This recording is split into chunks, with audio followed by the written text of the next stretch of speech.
Parce que bakoko na biso ba sanga na ba nyama ba bimisa pe ba race ya ba tuso ba vivre na mokilo ba ba tuti ba za ba nyama asanga na mutu mutema pe ba za pe mutema mabe mba za pe ba problème musa bota mi mutu maza léopard abota mana mutu donc ça ba bloko to mona et som ta kufi ba lié bon ba liaka mutu te mais ça ba esprit oyo et kota karakati ya batu milimo wana na forme essentielle na bango basala ba oka pona ko ote ba vie ya batu basa prédateur la pêche exemple na esprit wana eza ko bela vampirisme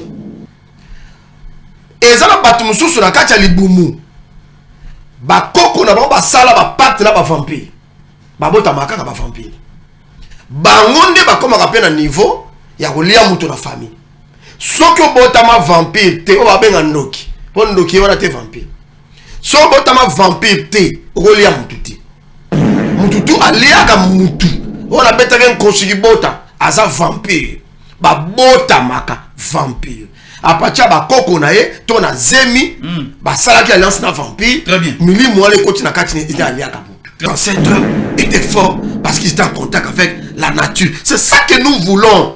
Chacun doit faire l'expérience personnelle avec Dieu dans la nature et l'univers. Chacun de nous doit être connecté avec l'énergie ancestrale.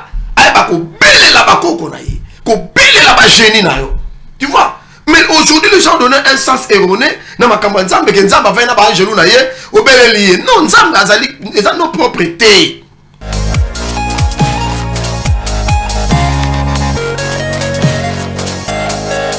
C'est l'ère de la connaissance. Nous avons le privilège ce soir de recevoir l'un des fils des ancêtres, Kimbangu Kimpavita Mfumudiwa. Ensemble avec notre invité, nous avons l'habitude d'apprendre. Tu vois, quand on poto la lumière aujourd'hui dans le tokola sur le plan connaissance. Lumière. Plus 243 90 14 63 575. L'invité principal est là. Mfumudiwa Mbote Matondo. Matondo Mbote Ndeko Gilio. Pe Mbote na ba téléspectateurs nyonso fidèle à l'émission. Très bien. Mfumudiwa, vous êtes représenté à travers la ville-province de Kinshasa. Vous êtes un homme spirituel.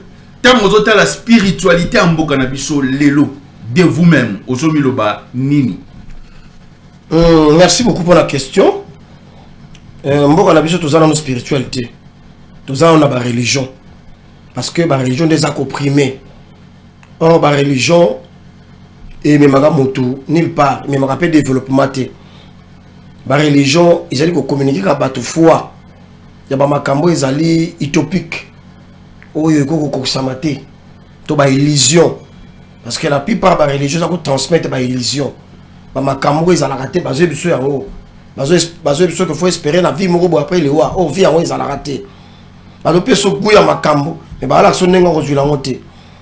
Congo spiritualité bandi ko kota malembe parce que tozoloba toza ko enseigner pour que tozonga na kosomogoni ancestral o bakoko na biso bazalaki kobelela banzambe na bango baza kobelela ba ancêtre na bango sans que bakendaka na ba église mais ba yeba yo kokota en contact na nature ton univers pour na kozwa ba réponse to ba solution ba yeba que nzambe aza énergie wana il faut kobelela yango na nature ton univers et bazala ki trop mystique trop spirituel pour balonga bilanga ba kobelela nzambe ya mabele akolisi bilanga balimba bimisa diamant or ba ko sala cérémonie bisimbi ba pesi or ba pesi diamant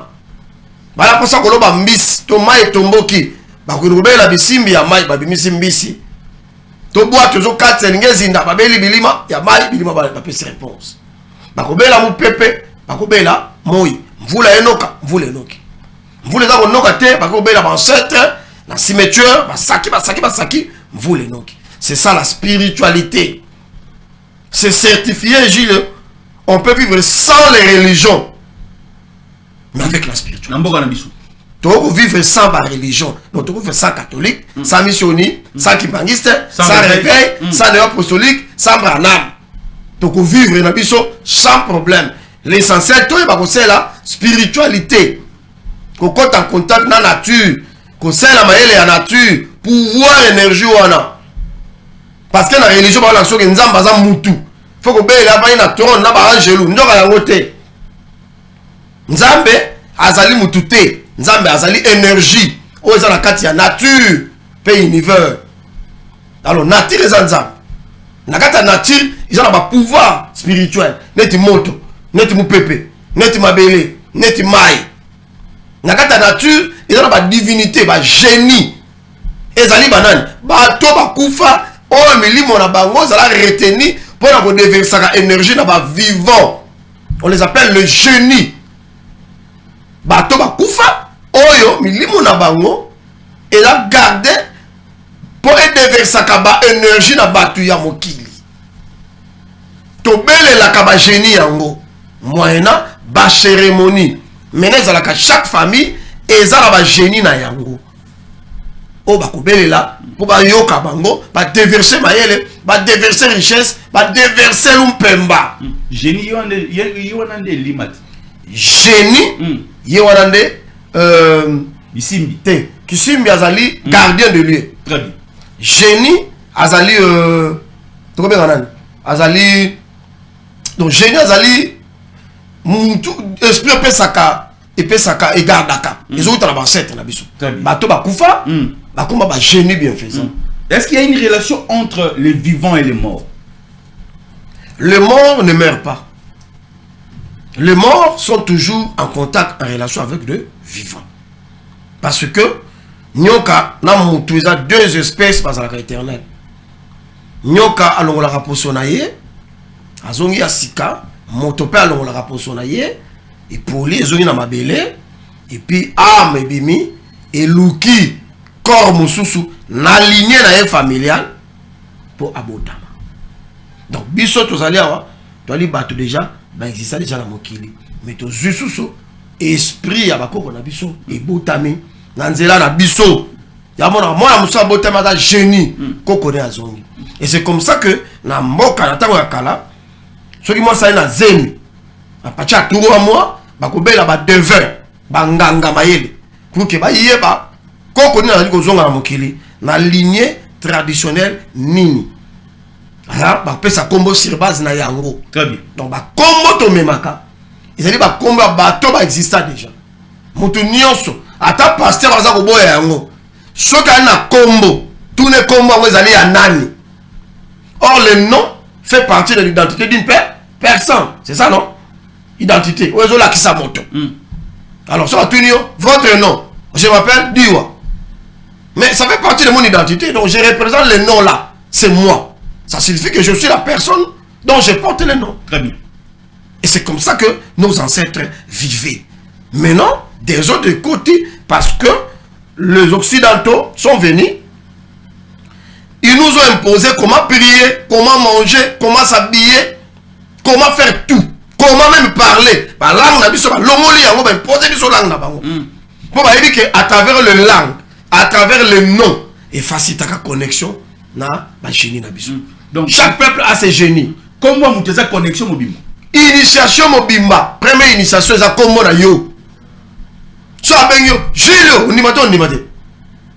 On nimi boni. Ko so ndimi ko peut accepter.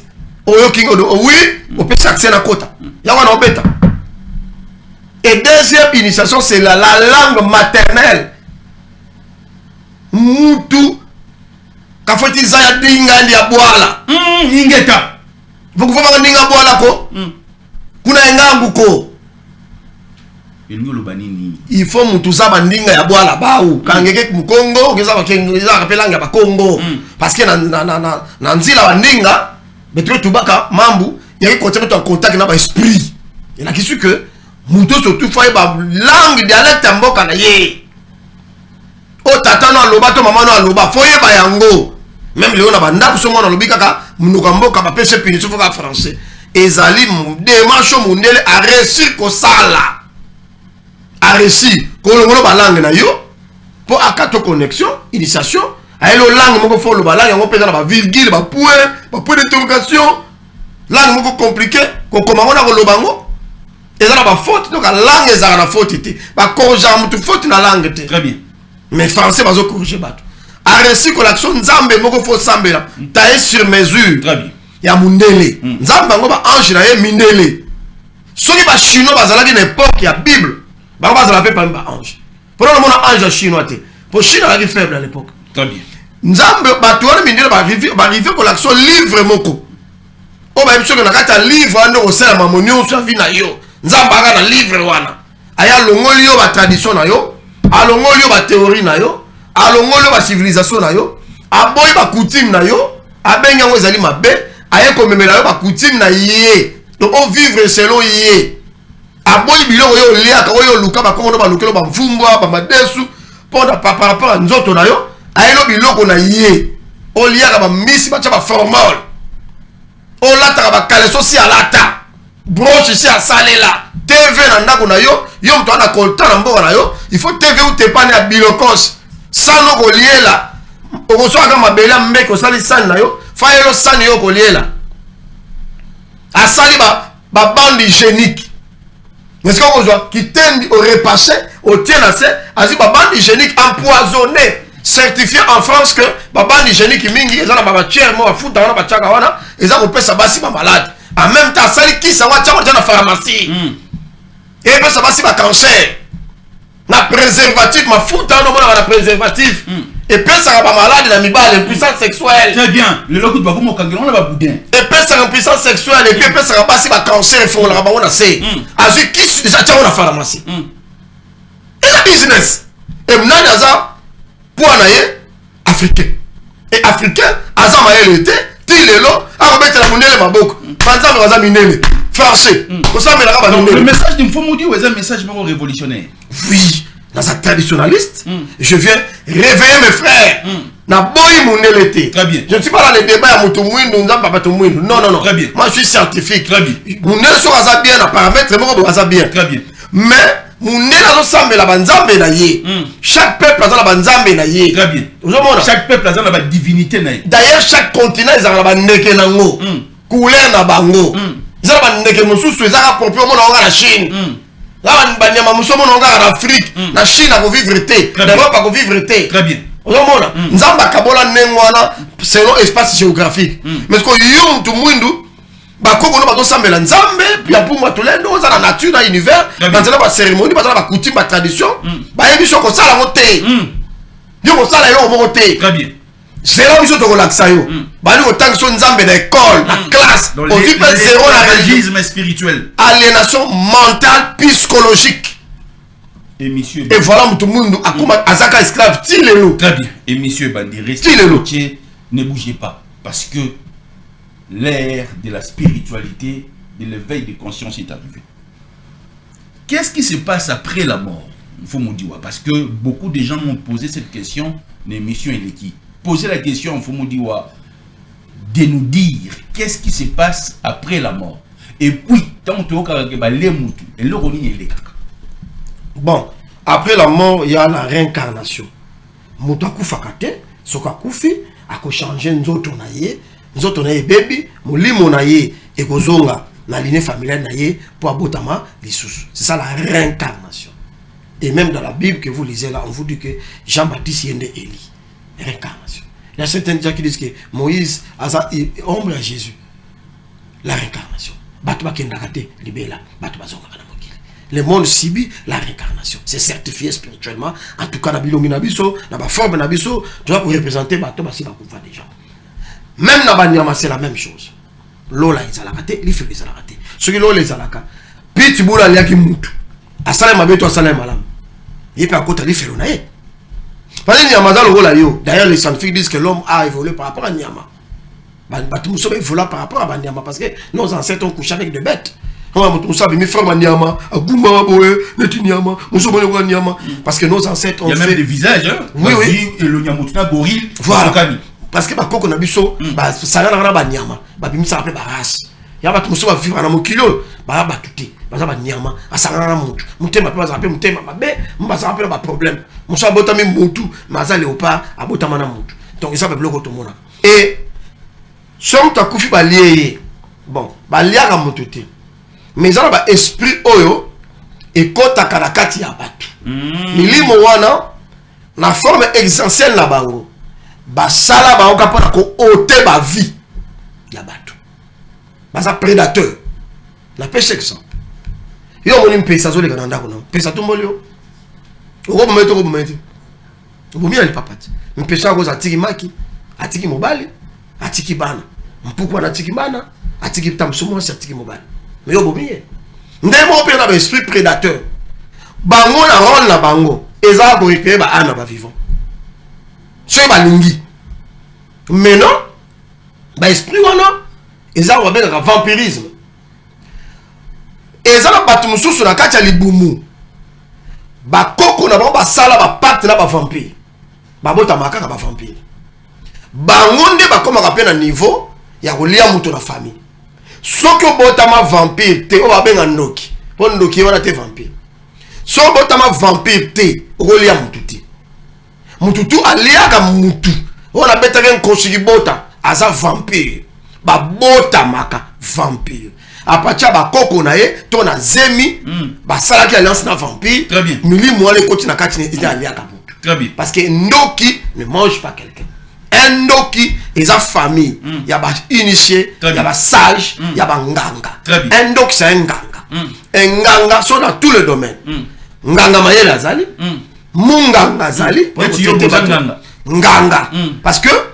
banganga bazana ba domaine ebele parce que nga veut dire maître nganga veut dire grand maître na langue na biso nga veut dire maître nganga veut dire grand maître et c'est ça qui fait que chaque famille a banganga nango maintenant un sorcier batangi nango classe la sorcellerie un sorcier c'est un magicien un sorcier c'est un mage bangone bano tikela yesu malasi na bansa ta yesu abotamaka Égypte pas na autant sa science ya magie na ça va profane ça va profane veut dire la Bible ça magie veut dire ça va initier maintenant les gens confondent quoi que un ndoki c'est celui qui mange les gens oh un ndoki c'est un azam tamayel famille bandoki bazali tandis que un sorcier aza initié comme on est dans Congo ya la sorcier capable de la pesa comme aza initié moto atanga ka classe ya magie magicien ni ba bengi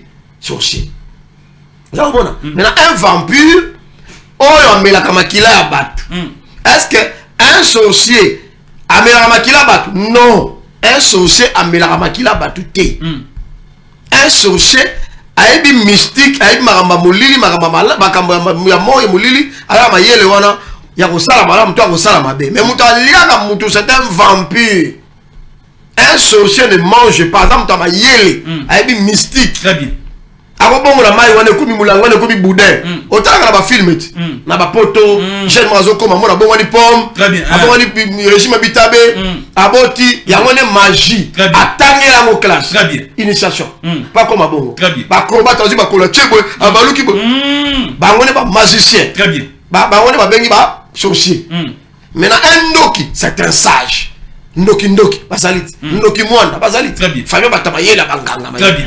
Donc là, je pense que le son est agréable. Aidez-moi déjà avec mon micro parce que ça commence à clienter. Vous avez l'habitude de dire que la spiritualité est au-dessous de la religion. Alors, nos ancêtres priaient comment en Fumudiwa? Nos ancêtres ne priaient pas, mais ils entraient en contact avec l'énergie majeure parce qu'ils considéraient Dieu comme une énergie. C'est-à-dire l'énergie, Dieu est déversé dans plusieurs orientations.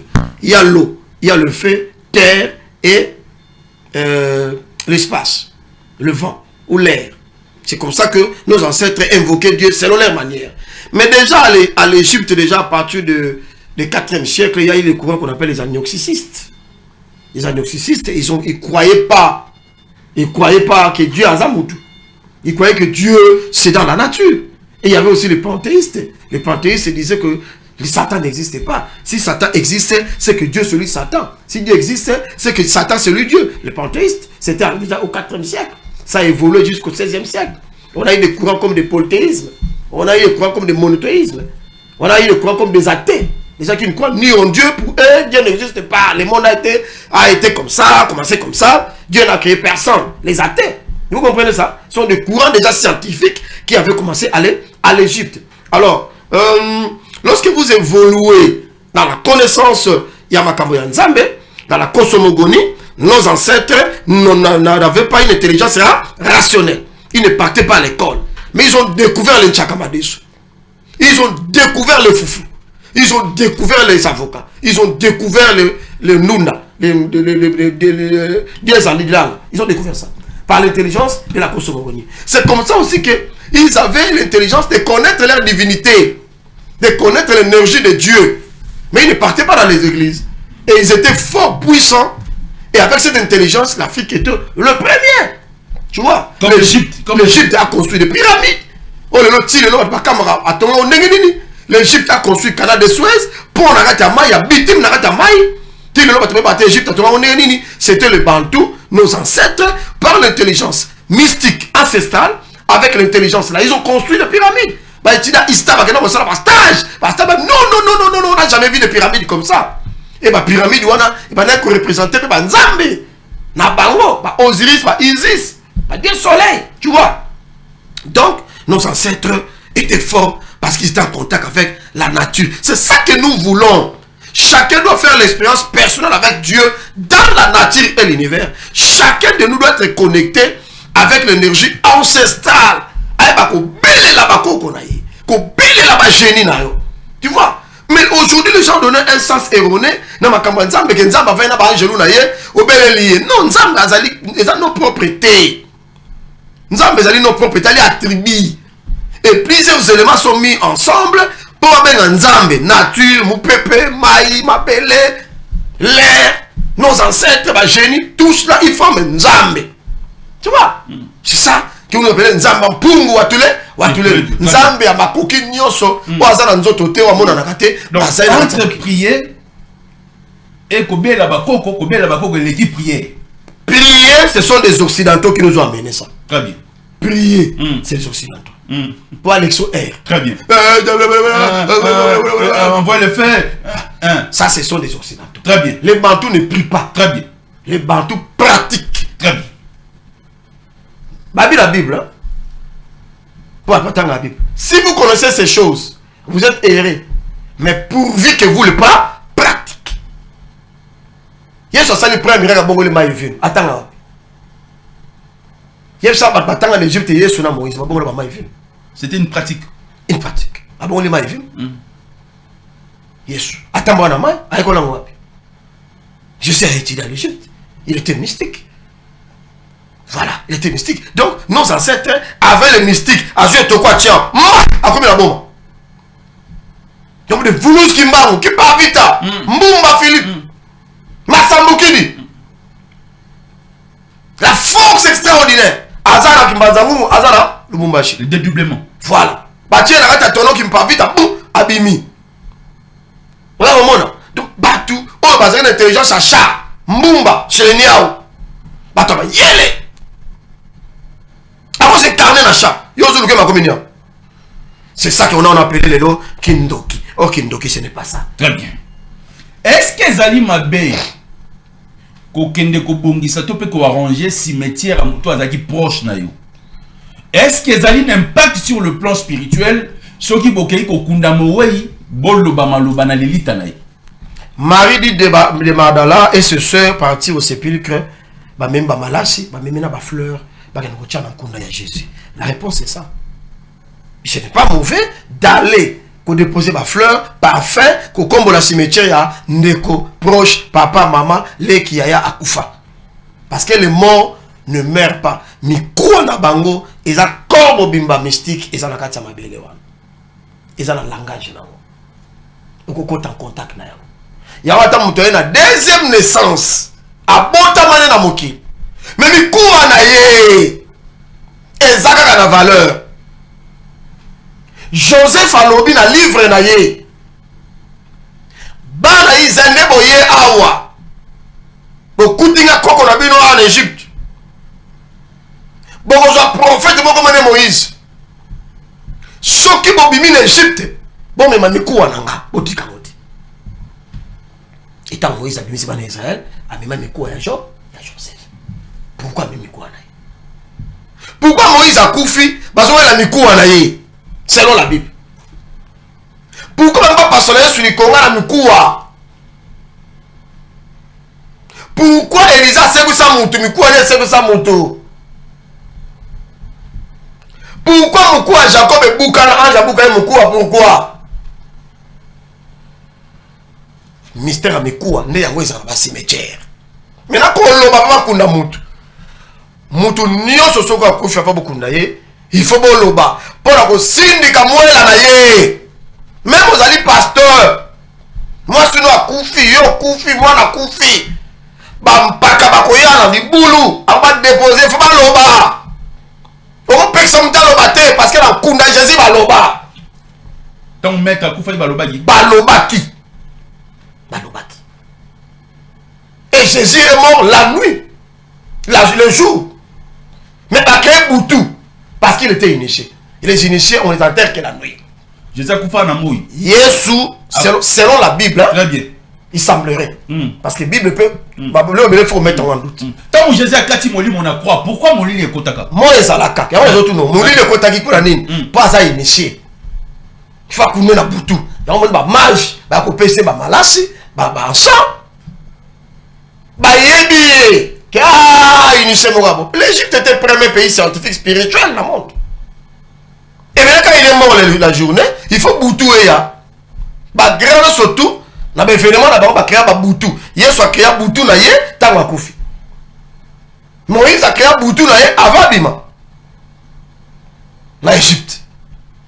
Parce que l'énergie de la vie est dans le noir. La vie est dans le noir. Bon Moïse na molili.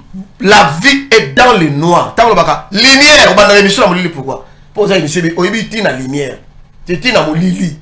Et même dans la Bible on dit quoi? Au commencement, il y avait la lumière, il y avait les ténèbres, c'est la surface de la Bible. On dit que la lumière soit. Mais dans la lumière, na molili na mukolo. Molili, il y a taper ça lumière espace. Oh, molili et uti na mai. Molili uti na mai. Monde de l'espace mingi zali mal qui est océan qui est le noir. Mal océan appelle ça noir. Là où il y a la vie sur le noir, il y a une matrice à moi si. Matrice à moi si. L'entrée à moi c'est noir à l'intérieur. Les entrées d'une femme est noire. Parce que ça donne la vie. L'enfant reste dans le noir. Il y a la gamie sur Kalama. Très bien. Parce que ça donne la vie. Ingeta. Ça donne la vie. Là comment donc quelqu'un qui veut être grand doit maîtriser les noirs. Il ne faut pas confondre le noir et le soir. Et vous avez mis balai différent. Le soir, c'est une partie du noir. Alors, vous avez même pas dans la boutou, c'est on la Bible. Très bien. Donc, c'est pour dire que la spiritualité, autour sabato, pour nous comprendre, on va faire la moukolo. Moi, la moukete. Ce n'est pas un truc de petits enfants. Dans l'air, il y a verso. Verso veut dire quoi? L'air où les secrets vont être mis à la place de tout le monde. Le secret. Il y a verso. Et qu'on s'impose, vouloir ou pas. Très bien. Parce que mon chètre, qu'on déverser c'est eux qui nous déversent cette énergie là. Autre là où le la télévision. Très bien. Oui. Soyez scotché cimenté devant votre poste téléviseur parce que bientôt, université au fond de la spiritualité. Et biso tous les étudiants, il y a les bourseaux, tous les cas de l'université. Nous t'allons battre sur Akundi. Mais je vis un pasteur qui interdisait aux gens ne parlez pas au cimetière, ne parlez pas au cimetière. Si quelqu'un décède, voilà nous couper la tête. Mais nous collons couper la qui. Il y a moral lobby. Na moni ala til net a mwindu, batongi mozola mwasi na ye, akangi maboko, azoloba, na mozola mwasi na ye. Il y a des choses qu'on nous enseigne dans les églises, et même les gens qui enseignent ça ne maîtrisent pas ça, et même ils font ça en secret. Et voilà pourquoi on tout so parce que ma toi ma pasteur au pengwa mon toi fongola ba yele na ye pour ba te ba comprendre que makabanzambe ba ye ko la kango na molimo. Très bien. Émission de ça la mamboule bandit. Parce que même la Bible est mal expliqué par bandeko na biso. Très bien. Très mal expliqué. Émission de ça la mamboule bandit. Cela veut dire niveau spiritualité à ma casse. Papa, pourquoi je peux y avoir un bombé batulelo? Ngate na so boya bon. Mutu bambo makaete. Est-ce qu'il y a un bambo makaete? Bambo mamutu te. Même le Gypte n'a pas faisait la momification. Ko kausa mutu. Parce que ce qu'on a mis chopo, comme il paf. Mutu a sacré, l'être humain sacré. A koufi, otandi on a 2 jours, boyembele banze mamboka. Tu vois beaucoup ko kundaye ka ocheka ka dra ya pamba. Très bien. Soit avec papa na bino, auquel est la village. Bakunda ka batata place babota mela. Bakunda ka batata na ba village na bango. Yo, batula ka village no wat. D'abord parce qu'on demande le village, non? Pourquoi on demande le village? Ézéchiel chapitre 16, verset 1 à 2, à 3.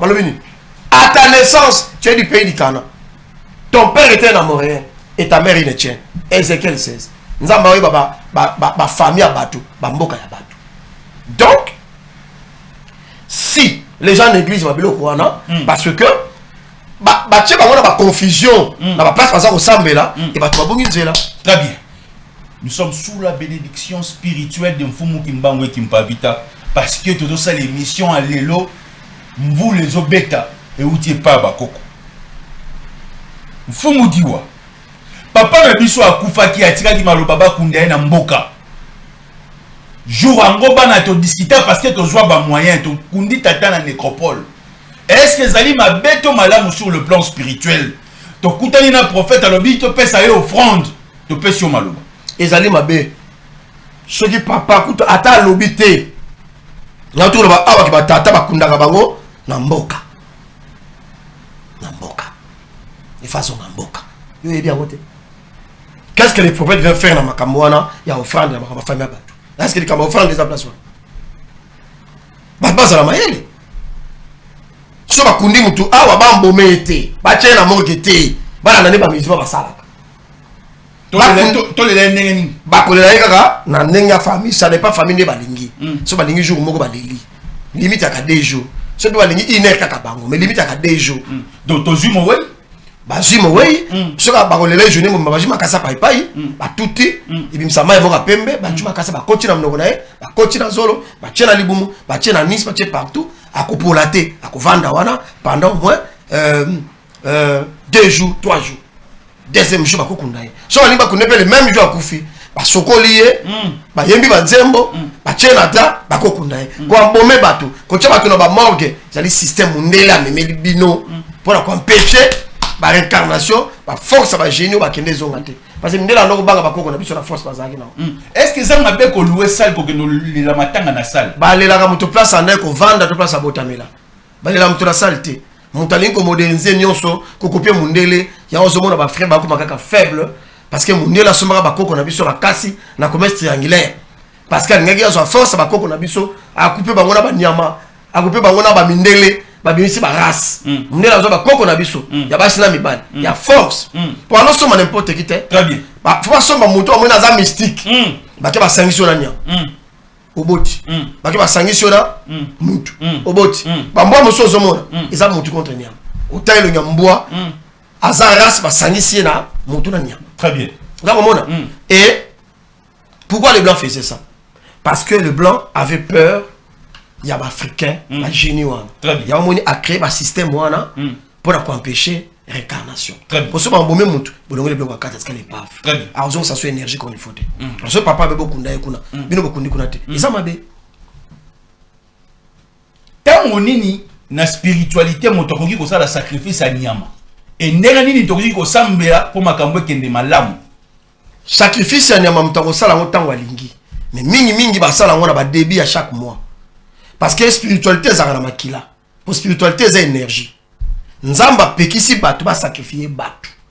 Mais nzamba pekisi batu te, état que nature, et pekisi batu te, ba ça la sacrifice ya banyama. mutu oyo asalaka sacrifice ya makila te azala forte ya nyama te. Mutu oyo asalaka sacrifice te ya makila azala forte na mokilo, parce que la spiritualité surtout makila influençaka pour aller nzambe mukolo mokilo c'est la Bible lui que non bobo manyama bocha makila ba porte ba fenêtre na bino nzambe na koleka. Pourquoi nzambe fasenga makila? Abraham tika mwana yo na moni kolinga ngai mi fasuka wanati, mais Abraham tala bono moni nini? Oh na moni mwana meme zoe kata na place mwana yo. Pourquoi Dieu demande le sang? Pourquoi Dieu demande le sang? Pourquoi à la croix le sang a coulé comme on nous dit dans les églises? Et les chrétiens invoquent ce sang-là. Pourquoi? Quand ils ont le sang de Jésus, ils invoquent quoi? L'énergie de Jésus les agrégore. Parce que Jésus a une autre. On dit que le christianisme est zali kakanakata baloge. Et les chrétiens et les catholiques, parce que c'est le comment moko. Parce que même l'église, par l'église, ils ont la kati kakaya baloge. Vous avez compris? Et si aujourd'hui, tu vas ignorer ma cambouana, parce que tu vas apprendre. Il y a déjà une personne qui a versé son sang pour nous. Ça, ce sont des narrations. C'est ce qu'on t'a dit. Très bien. Il ne peut pas avoir quelqu'un qui peut donner son sang pour toi. Ça ne se fait pas. Impossible. Si Jésus avait un sexe, si ce cas a un sexe masculin ou féminin, ça signifie qu'il avait un père. Parce que scientifiquement, il n'y a aucune théorie qui justifie que quelqu'un peut exister sans le sexe, s'il avait un père ou une mère. Donc selon you, Jésus a eu mon tombal. Ici, c'est moi qui pose des questions. Ok, mais oui, parce que selon les Sabino, c'est comme ça qu'il a tata. Et tant qu'il avait le sexe, il a Adam, il a makila neza, azana makila mutu mogoboy, ou sana comme tata. C'est ça le problème. De deux, même mobile nengo zabo, cela nous dévierge moi si tu es mobile. Tu bien? Tu sais que mon bali, organe sexuel naïe, fa dévierger. Maintenant, c'est là où je mets la nuance. On dévierge que mon tour bas. Voilà pourquoi les hommes se marient avec le vierge. On dévierge à terre mobilité. Et puis, on dévierge à moi sur le balaye. On dévierge au Missi Makila, au sali alliance naïe. Le mariage a commencé là. C'est ça l'acte de mariage. Maintenant, lorsque je viens noter à la famille, je rends cet acte officiel devant la famille. Lorsque je vais devant un officier de l'état civil, je rends l'acte officiel devant l'officier de l'état civil. Lorsqu'on m'amène à l'église, je rends l'acte officiel devant le prêtre. Mais l'acte de mariage, pour un homme, tu dois dévierger. Très bien. Or, batu mingi, babala, babota, basi ba déviergeate. Donc, muta bota, ma déviergeate. Muto surtout a bota, a déviergeate. On balte. Il faut dévierger. Or, on peut dévierger, il faut balayer. Donc, chaque mobile, azana mosi na dévierger. Chaque mois si, azana mobile dévierger. Très bien. Au lieu de mosi balé, dévierger.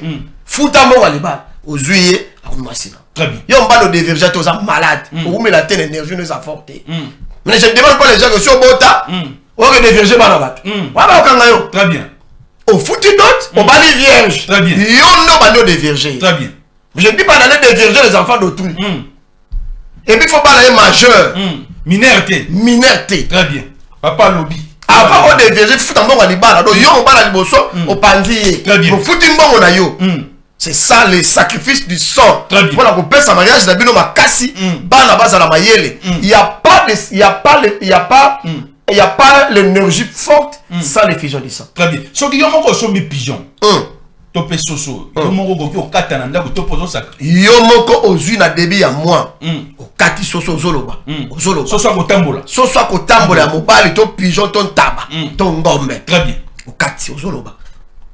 Bakoko, on s'adresse aux génies. L'ancêtre. Aux génies des ancêtres. Ba génie. Bakoko, otaye combattre tata na mama na yo. Bopesa nga force. Mwana ngai za la malamu. Mama mabelo ngwana mwana ngai. Bopesa nga énergie mbongo. Na vivre bien. Mabelo ngai la bolongola. Ozobela. Ozokata yi. Soso akufi.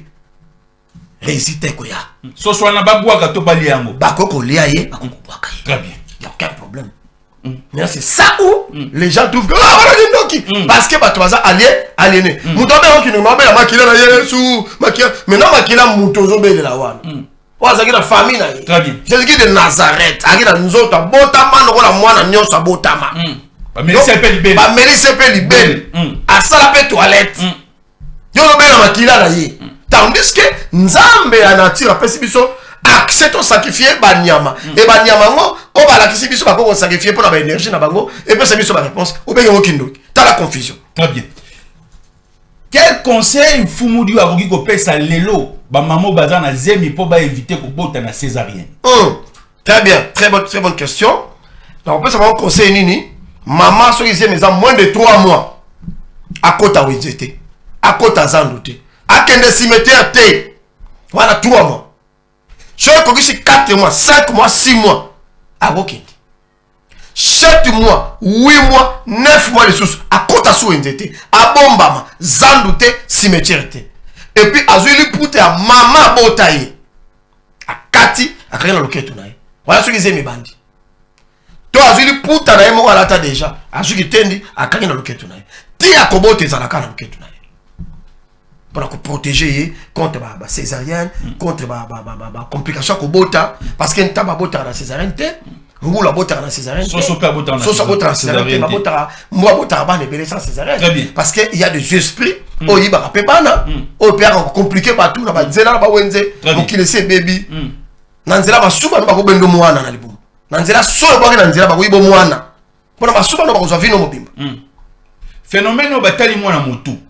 Et où t'as wapi et bandara ndengeni batala na mwana mutu te ba menansaka nde mwana na ibom donc mutu mwana batala mutu azwa ki menace na ibom banga ba yiba mwana mais il y a aussi manifesté après mwana azolela amena su bero bien te mungongo komi kaka libulo salemi mwana bandi ko konda mwana bandi ko konda et salema kana deux choses soit maman ya azaki na zemi batala ki e baninga bayibe mwana na libumu wana premier sens deuxième sens mama tango azali na zem azwaki mwana azwaki sanga na libumu papa kena ko coucher na mbali mususu na mwasi mususu akebi mana mwasa zemi wana atikeli mwana sanga ou soit mama aboti mwana na yebien mobali pa to tambola mabe asimbi mwana to amemi mwana ebeti sanga très bien sanga yaka pe na mutu tali sanga muso yaka mungongo ekangami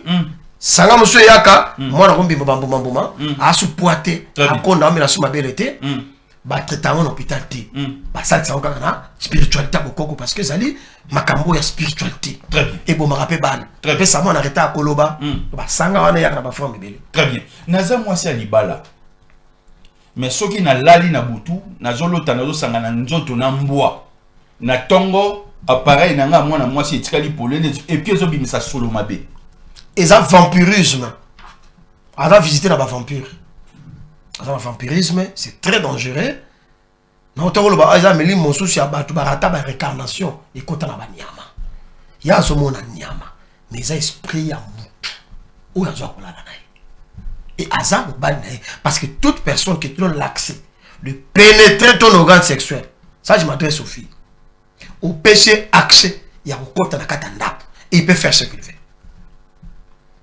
je réponds mutunyo somo na mwasi au péché accès à kota na bantrai na yo au péché accès au sala ya lingi au péché kota na butu au péché accès au sala ya lingi a bebi sayo soza na mobali mbali na ozalu pembate ako progresser te azo pas un accident azo pas une maladie parce que les gens na butu oza en contact na énergie yamabe basi mimba otamba na balabala babasi mpoka babasi malchance omone pembe munene mwindu bassin mukuse mulai maza mwasi ya mpoka abima déjà na vampire na butu abima déjà na mutu bokaza initié mystiquement maswana atambola kana sola mpuka kopola abima na mbala kufela mwasi avant 40 basokola te abima na ba mari de nuit aota mwana nzela omone kitoko na apparence mais basi bazo bebisa via batu bango wana Très bien. Parce qu'on a séduction ma casse pour nous tikinzo de zone ngana de ce qu'on monnaie pas peso appétit. Mais parce que passe bazo bon ba via bateau. Très bien. Ba temps ba charge.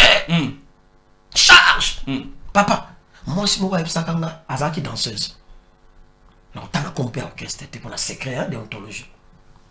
Qui s'assimba est à côté danseuse. On les a eu dans 2008. Accoucher à Moutali Boma chaque mercredi. Il y a mobile. Et puis sans préservatif. Yemoua qui n'a pas Moutali Boma. Abouki Moutali Boma va s'organiser. Azaki pe na ma batunaye. Il y a sécurité place à Bazo Kengelaye, Bazo facilité tâche. Bato on peut nous coopérer dans bato secteur, bato sécurité secteur. Ba parquer mutuka avec Moutali Boma. Ba coach na car. Quelque part, bon, quitter les bandes, tiki danseuse dans la chip. On te dit, bon, un réflexe, en autres, au salaire. On aussi, parce que on te dit, bon, ma papa va nous coucher. On te dit, bon, ma chemise, ma shawarma, on te dit, bon, la shawarma. Et ça, les man, moi, si, bon, tant que ça, à coucher, on te dit, bon, ma, n'a pas de coucher, on te dit, bon, leader, là. Mais la leader, n'a pas réussi, ni. Non, pas n'est pas réussi, non. Luka mutu moko na orchestre on a mona mutu a mona oyo azana don ama kasi na orchestre c'est lui beaucoup coucher nae donc premier rapport nae asana mona mutu moko na orchestre ni c'est pas na orchestre mais leader abanga amona attends j'ai couché nae tanga coucher na leader nae kuna coucher na mutali bomat kuna ki coucher na musicien on les plus influents allez ce sont six ko bimani ko sokolaté ya pas ba coucher ce qu'on a leader. Ce que Sili à la commis, qu'on nous a fait un mibali. C'est deux mibali. Jeune mourir bien, biminaye. Makambo est ça dans mon kilo, chilo, makambo. Donc, ma jeune, il va se coucher dans le théâtre, dans la musique. Mbong, passe. Avec on nous a fait un mibali. Il va fuir, on va se péler les lots. Na Kinshasa, va passer, va couper pour la yango. Aïe, voilà, partenaire. Mais va vampire, ma sexe. À Koba, à la Koba, team d'émission. Au côté, on a pas de ministère, Ncho, passe à Mobé, la malade, sida, poison, ministère, et là, les poux, il s'est couffé. Libala ne fait pas de pas à vampire. Moussa régressé sexe, na yo. Pas ben de Koba, non, sexe, vous moquez. Nanda, on s'assurer le côté. Comme impuissant. À tout le monde, il y a une publicité. On m'a couché masturbé. T'as mon fille par par-ci, par-là. Basio, on a pas pour Kabasali. Merci papa. Soki na kei kosukola na kutaka mpoko akufa topé muselekete akufa. Ezali ko laksa ke malheur mo zonge comme la ye énergie akati na yesi baby. Ava asukola longola bilamba abimisa mpoko wana abimisa mpese wana abimisa muselekete wana. Soka se déshabiller kakatika ele wango kufa wana. Azo bebisa énergie na ye ya nzoto na ye.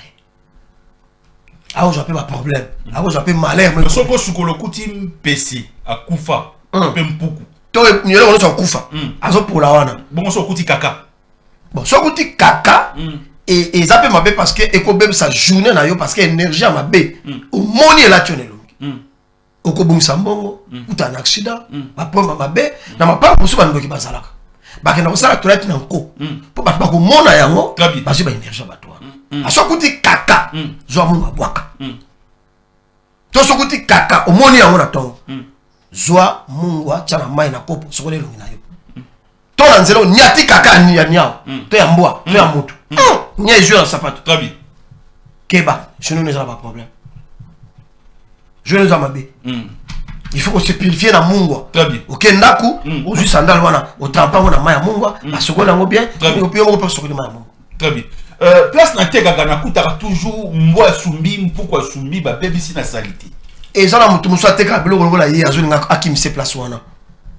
Concurrence moko izana nenga molili, ba obebisa misana ye, misane bandokufa ti akota ndako, mutu musu azo place na ye. Mobali ya kiminga sundolinga na bala na ndako. Akei pa mwasi mususu kokota libala. Nasala nini? Aluka ba maître spirituel, ba ko aider pas on sambal. On va faire des lauriers, autolia ka tujana bilo olia. Ba ko faire les cérémonies, atumia na moto. Soka za na raison. et que mbali na sali ma bé to kozong ça et ça eloko 24 heures azongi. Très bien.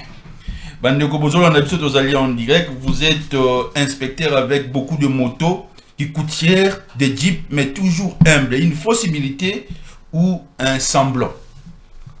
Bon, je ne suis pas venu parler de moi ici. Non, c'est les téléspectateurs qui ont posé. Je ne suis pas obligé de répondre à tout ce qu'ils posent comme question. Mais on est à l'émission. Je n'ai rien à dire. Moi, je ne vais pas parler de ce que je suis ou parler. Mais vous avez jeep, ma moto, inspecteur, ma moto pour la nuit. Je ne suis pas venu parler de ça. Il faut apprendre, il y a qu'on vivre dans la société comme tout le monde. Le mal se voit au Congo ici, un grand homme de l'Oise à Bilo à Moukil. Et vous voulez que nous tous, tout la temps, les biens matériels ne comptent pas. Dans le bien, hein? Les biens matériels comptent. Mais ça, il y a un côté. On la sent pas tout point. Est-ce qu'elle est au temps où la robe a mon raté? Bon, on va pas commis question en andé. Bon, si on a matinée, tu vois, parce que ma belle est là. Bon, mon temps commis question, c'est qu'à mon akanga. Est-ce que là, il faut le bélanger la TV? Pour la place, ça va tout coup. Pour la place, ça va tout ni. Tu vois? Donc, je ne vais pas parler de ces missions par le tout soit naté. Non, il y a deux autres émissions. Pour on compte à Moussou, il y a vie privée. Vous êtes un expert en communication. Quand vous avez les réseaux sociaux, quand vous avez les réseaux sociaux, aujourd'hui, le bani. Bon, en tout cas, observation, on a que. Bon, mon influence, il y a la technologie, les lois. Donc, surtout à cause du téléphone, on a constaté que les pasteurs ont une confusion trop dans l'apparition médiatique dans les réseaux sociaux. Dans l'apparition médiatique, il y a des relations sociales limitées, qui avait dit que la plupart de nos mamans qui viennent préparer dans des fêtes, est-ce que vous trouvez ça normal? Il y a un restaurant dans la ville, la famille ne peut pas l'embarquer. Mais il dit que la plupart des mamans qui viennent préparer, c'est justifié sur quelle base les données? C'est justifiant. Nous tous, on a limité à l'obéni, non? Soyez prophète à une église, Nabino. Alinga sakole la yo, abiso téléma ko télématé. Hein? Ne fais-ce que par une bonne moralité, par une bonne éducation. Soyez mon sang, nzambe to pesa ba double honneur ne baloba. Attends, ça na faux. Mais tant qu'à télémi wana ko pesa accepter abino. Ba to so pas considérer. Abiso téléma yo boy, ça peut créer quoi? Il va créer scandale. On peut humilier la mission bato à cause de mukolo. La moindre des choses, au télémi, au qui a émission, mais tu vas comprendre, vous êtes contre des prophètes comme ça, vous êtes contre aussi des maîtres spirituels, ça va porter monnaie magique, ça va tout. Non, ça va une attention dans le plateau. Pourquoi? Moi, je suis en train d'éduquer la société. Je parle de l'éducation sociale. Avant de répondre à cette question, quand quelqu'un te dit téléma maman, même s'il est faux prophète, bon péché respect à botcher la chair à terre à bino. Ça l'éducation madame téléma. Alobi makambo. So a sengi ombongo boyno. Boya. Il sait nazala ngote sikona kuluka. Okibina yo. To so boyno gondimo. Va ina yo mais ko boya ko téléma comme l'enseigne ce monsieur. Moi je pense qu'il y a ça qu'on distribue éducation à ma bé. Ezali malamu te. Bah maître spirituel bim soit pour témoigner magique et ça la raté pour un maître spirituel bim soit pour témoigner magique a muta pas ça zenga ta mutu ka pa mbaza la monter a louer taxi monsieur Nigérien na mona ça soit bim soit pour témoigner magique lukuta il mo tamba na Prado ba kabele pe pas mutu incapable d'acheter une Jeep a outi Nigérien ba kola on te ka biloko bokoko il mo tamba na Prado ba kabele pas papa ma non frappé a la dé pour témoigner. Monsieur Sabombi na se, monsieur a tient bien 500 francs à multiplier mon. Attends, on tient na se boy, à bimission mon rebelle. Maître Nyonso Monaka. Aïe, on sent la démonstration. Azo tient na kati lamba. Toi tu as bon na se, toi tu as bon na se. Asa faux maître. Eli abele la mvula asimbe le côté. La boum boum boum. Eli abele la moto asimba le côté. Boum boum moto boum boum. Ko simbe le côté au papier. Non. O tchela ba bongo no boye likolo to tala on ba kamera ba bongo mbou. Tout celui qui fait ajoute triqué. Il n'y a pas de proté magique. Mon d'abord la proté magique te ba jeune batika via bosoto via yuma. Ya ozo bo mabango mbomba lukarango ateza mukiozo liango na conscience pi faut to kozambo. Très bien. Tika ma proté magique de quoi? Bato magique de quoi? Bato va confusion puis pas maître spirituel voilà. Il faut pas avatar à tchao de la baninga na eh. Pour me tabana mamo ba maître spirituel tabana wa avant. Que je salue maître avatar. Très bien. À tchao de la ba maître na eh, ba maître chic ba tchao de na batu na bango. Pour ils sont traditionnalistes, na ebi avatar na ebi chika. Mais ba tchao de na ba kam na bango parce que ba petit ba bimi trop. Alors quand on va organiser un secteur, ça devient un problème. Parce que c'est pas traditionnel. Tout ça organisé. Très bien. Nous avons pété un autre des choses dans la cérémonie où, comme il s'en va à Mbembe, pourquoi il y a un boulot, on a bloqué tout. T'as pas ministère, pas monsieur Bakoufa. Parce que quand quelqu'un n'écoute pas, il faut le sanctionner. Spirituellement. Spirituellement. Ma belle, c'est petit câble dans ça. Tika. Ok. On met là. À son gars. Punition. Monsieur Akite, très bien. A comment le gobe ta balle? T'as la caméra, monsieur Sili. Bajen balo talo le belé. Monsieur Sili, quand c'est quoi? Bajen balo talo le belé. Est-ce qu'au mon avenir, il y a responsabilité pas Bajen ou balo talo le? Avant dernière question. Deuxième question. Qu'est-ce qu'un Fumodiwa peut dire aujourd'hui n'a pas dirigeant en Bokanabiso ou besoin diriger l'institution de la place? Bajen n'am ne pas conscience. Ndam ne bazo conscience ba tangi ba comprendre que mboka a venir dans maison ba jeune. Ba jeune peut bien ba on a inconscient. Inconscience ba ça makam na bango. Voilà pourquoi les hommes politiques ba ça absolument na mboka pour ba ba jeune ba na bango inconscient. So ba jeune ba ndiko la moka et ko bank ça même ba homme politique ba ça ba ça na ba jeune. Parce qu'à venir aux ba jeune. Ba papa na biso ba coller ka ba jeune de ba aussi ba mboka. Très bien. Tu vois? Ce que moi j'ai fait aujourd'hui et aller